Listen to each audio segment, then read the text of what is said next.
মিত্ৰতাৰ আলোচনা বাৰু বন্ধ কোঠাৰ ভিতৰতে হ'ব লাগে আৰু বন্ধ কোঠাৰ ভিতৰত আলোচনা হৈছেও বাৰু কিছু, কিন্তু মিত্ৰতাৰ সদিচ্ছাহে আমি দেখা নাই।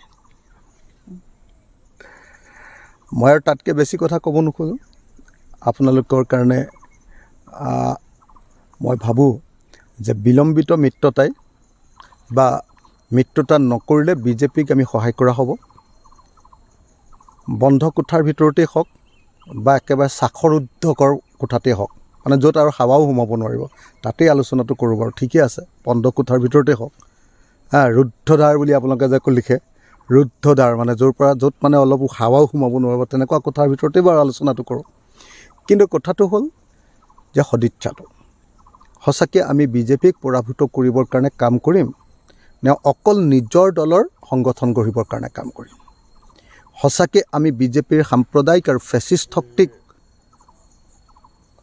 খেদি দিবৰ কাৰণে কাম কৰিম নে আচলতে আমি নিজে নিজে কোনোবাই মন্ত্ৰী বা কোনোবাই মুখ্যমন্ত্ৰী হ'বৰ কাৰণেহে প্লেন কৰিম?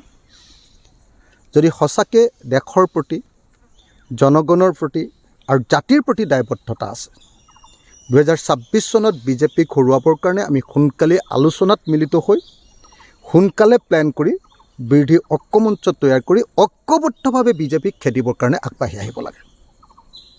আমি কোনেও কথাৰ ফুলজাৰিৰে, আমি কোনেও ডিপ্ল'মেটিক কথাৰে প্ৰকৃত ইউনিটিৰ প্ৰশ্নটোক অৱহেলা কৰাটো উচিত নহ'ব। মই আকৌ এবাৰ কৈছোঁ,